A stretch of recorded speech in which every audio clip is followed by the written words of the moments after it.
तो हाँ भाई करें शुरू। तो आज की इस वीडियो के अंदर हम बात करने वाले हैं सैमसंग के नए S21 FE की, जो कि इन्होंने लॉन्च करा है भाई अपनी ऑनलाइन साइट पर 50,000 रुपए का। वो भी सिर्फ इसका एक वेरिएंट है 8256GB वाला। अब ऑफलाइन के अंदर ये फोन ऑलरेडी आ चुके हैं, लेकिन अभी इनकी सेल स्टार्ट नहीं हुई है और दूसरी साइट पर अभी ये बिकने स्टार्ट नहीं हुए हैं। बट मेरे को लगता है सैमसंग को ये फोन कैसे सेल करने पड़ेंगे। फोन का डब्बा दिया, आंख में मारी मिर्च का पाउडर और पैसे छीन लिए, क्योंकि 50,000 रुपए इस फोन के लिए अभी के हिसाब से एक बहुत बड़ा अमाउंट है। क्योंकि ऑलरेडी सैमसंग का S21 FE Exynos 2100 के साथ 30-31 रुपए में अवेलेबल है। तो सैमसंग ये फोन क्यों लाया, आज इसी वीडियो के अंदर उसकी बात करेंगे। मेरा नाम है पीयूष, चैनल का नाम है HFV अनबॉक्स। अगर आपको वीडियो इन्फॉर्मेटिव लगे और आपके पैसे बचे तो चैनल को सब्सक्राइब किए बगैर मत जाना। अब देखो सैमसंग के ना कुछ नए कांड नहीं है, सैमसंग को बनाना है पैसा। कैसे आंखों पे भाई पट्टी लगा देता है वो लोगों के और कहता है कि यही फोन बाय करो, क्योंकि इतनी सारी वीडियोस आ जाती हैं ऑनलाइन। अभी सैमसंग का A54 आया था भाई, 45-40 हजार रुपए का फोन था। नॉर्मली चलाते हुए भी लैग मार रहा है। तो उस टाइम तो लोगों ने कहा कि भाई तेरे को यूनिट नहीं है इसलिए तेरा लैग कर रहा है। लेकिन उसके बाद ट्विटर पर काफी सारी वीडियो निकल कर आई, नॉर्मली चलाते भी जिटर मारता है ऐप ओपन क्लोज करते हुए। तो वो फोन तो बिल्कुल ही कचरा फोन था। एंड सैमसंग के इतिहास में A सीरीज काफी कम ही बार अच्छी रही है और इस बार की तो और भी कचरा थी। अभी सैमसंग ने S21 FE लॉन्च कराया 50,000 रुपए का। मैंने बता दिया एक ही वेरिएंट है। अब इस फोन के अंदर ना कुछ नया नहीं है, इस फोन के अंदर सिर्फ प्रोसेसर 888 मिलता है। और ये फोन ऑलरेडी अमेरिका के अंदर सेम टाइम पर लॉन्च हुआ था जब इंडिया के अंदर Exynos वेरिएंट लॉन्च हुआ था। अब आई थिंक अमेरिका वाले बच गए हैं, वो इंडिया के अंदर शिप कर दिए कि भाई ये बच गई है यूनिट, इन्हें चिपका दो इंडियंस को। तो हम इंडियंस इतने भी बेवकूफ नहीं है, क्योंकि जब S21 FE आया था ना उस टाइम पर ये प्रोसेसर iQOO जैसी कंपनी सिर्फ 30-35 हजार रुपए में आपको ऑफर कर रही थी। और आज के टाइम पे 888 को अगर मैं 30,000 वाले फोन से भी कंपेयर करूंगा तो भाई 888 एक कमजोर प्रोसेसर है और ये तो भाई 50,000 रुपए में मिल रहा है। चलो सैमसंग का फोन है, अगर हमें 30-35 हजार में देता तो मैं एक्सेप्ट कर लेता। अब ऐसे इस वजह से भी कह रहा हूं क्योंकि अगर आप Exynos 2100 888 प्रोसेसर को देखो तो ऑलमोस्ट सिमिलर ही प्रोसेसर हैं, दोनों इक्वली हीट होते हैं, दोनों की गेमिंग परफॉर्मेंस भी ऑलमोस्ट सेम ही है। और आपको पता होगा 888 के टाइम पे स्नैपड्रैगन के प्रोसेसर में हीटिंग इश्यूज बहुत थे। सिर्फ iQOO का फोन था जो कि हीट नहीं होता था, लेकिन बाकी जितने भी फोन ने 888 यूज करा था वो उबल जाते थे। और सैमसंग के साथ भी ऑलमोस्ट सेम ही सीन होने वाला है, क्योंकि जनरली हमने देखा है सैमसंग अगर Exynos यूज करता है सेम पावर का और स्नैपड्रैगन यूज करता है तो Exynos वाले फोन को ज्यादा अच्छे से ऑप्टिमाइज कर पाता है, क्योंकि वो उसका खुद का प्रोसेसर है। तो यहाँ पे 888 बाय करो, Exynos 2100 बाय करो, मेरे को लगता है ऑलमोस्ट सिमिलर ही परफॉर्मेंस मिलने वाली है। यहाँ पर भाई कुछ डिफरेंस नहीं होगा और हीट वगैरह भी ऑलमोस्ट सेम ही होंगे। तो सैमसंग का ये वाला फोन मैंने काफी बार रिकमेंड करा। अभी रिसेंटली जब इसका प्राइस कम हुआ था मैंने काफी दबा कर रिकमेंड करा कि भाई ये फोन ले लो। जिनका भाई हैवी टास्क नहीं है, जो ज्यादा गेमिंग नहीं करते, उनके लिए काफी अच्छा फोन है। लेकिन सेम फोन के लिए मैं 15 से 20 हजार रुपए एक्स्ट्रा पे करूं, वो मेरे को बिल्कुल नहीं जम रहा है। यहाँ पर सैमसंग बिल्कुल ठगी वाला काम कर रहा है। और आई थिंक ये इकलौती वीडियो होने वाली है इंटरनेट पर जो कि इस बात को आपको बता रही है, क्योंकि भाई 20,000 रुपए बहुत बड़ा अमाउंट होता है। और भाई सैमसंग के पास जो एक बढ़िया एडवांटेज होती थी वो होता क्लीन यूजर एक्सपीरियंस और एक अच्छी अपडेट। अभी क्लीन यूजर एक्सपीरियंस तो आप मोटरोला में ले लो, लेकिन उसकी अपडेट अच्छी नहीं है। तो भाई आप 40-45 हजार में ना Nothing 2 बाय कर लो आसानी से। उसका जो सॉफ्टवेयर एक्सपीरियंस है बहुत अच्छा है। हालांकि इसमें भी बग है, सैमसंग में भी, उसमें भी थोड़े बहुत बग हैं, तो बग वाली चीज तो खैर फिक्स हो सकती है। और Nothing का बेस्ट पार्ट क्या है, अगर आपको थोड़े बहुत बग मिल रहे हैं तो भाई वो जल्दी से जल्दी अपडेट प्रोवाइड करा देते हैं। और उनकी जो अपडेट पॉलिसी है वो भी 3 साल की मेजर मिलती है और 4 साल का सिक्योरिटी पैच है। तो अपडेट वाइज भाई Nothing बहुत सही है। और अगर आप सोच रहे हो कि भाई सैमसंग में गुड लॉक वगैरह डाल के मैं कस्टमाइजेशन कर लूंगा, तो Nothing के अंदर कस्टमाइजेशन इतनी ज्यादा है, लिटरली आप हर चीज का भाई विजिट बना सकते हो और पूरे फोन को अपने हिसाब से कस्टमाइज कर सकते हो। तो भाई वो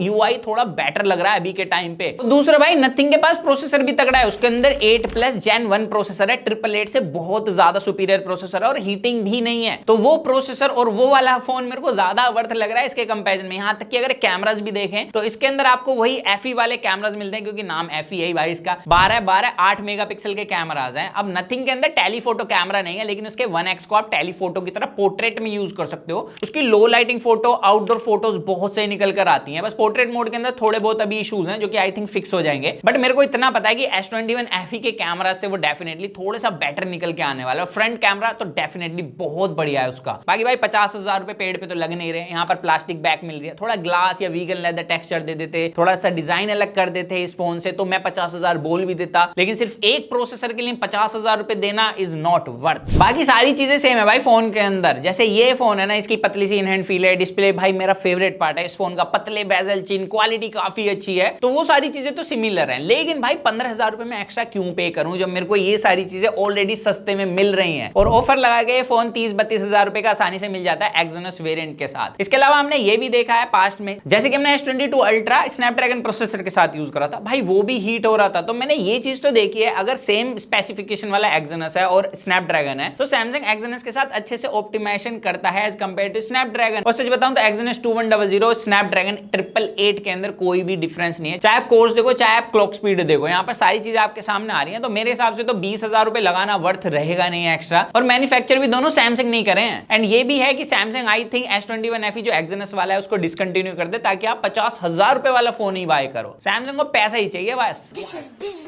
तो मेरी तो बहुत क्लीन ओपिनियन है, अगर आपका 30-35 हजार रुपए बजट है तो S21 FE ले लो एक्सयनस वाला। अगर आप हैवी टास्क नहीं करना चाहते, लाइक ज्यादा गेमिंग नहीं करते हो, तो बेस्ट फोन है। लेकिन अगर आपका 50,000 रुपए बजट है, क्लीन एक्सपीरियंस वाला फोन चाहिए, तो मैं इसे बिल्कुल रिकमेंड नहीं करूंगा। यहाँ पर आपको बहुत सारे ऑप्शन मिल जाएंगे, लाइक 11 आ रहा है भाई, क्लीन एक्सपीरियंस मिलता है, फोन बहुत सॉलिड है। एंड दूसरा फोन है भाई नथिंग फोन। बाकी ऐसी और भी फोन है जिसके लिए आप हमारी टॉप 5 वाली वीडियो देख सकते हैं 50,000 में अपनी प्रायोरिटी के हिसाब से। बाकी आप बताना आपकी क्या ओपिनियन रहेगी इस फोन के बारे में, क्या 50,000 रुपए लगाओगे S21 FE पे, वो भी सिर्फ एक स्नैपड्रैगन 888 2 साल पुराने प्रोसेसर पर। सो दैट्स इट गाइस, आज की वीडियो के अंदर सिर्फ इतना ही था। तो मिलते हैं जल्दी कूल और एक्साइटिंग वीडियो में। तो जब तक के लिए जो मन में गाइस वो करें, to watch your heart, stay tuned with the HFV box guys.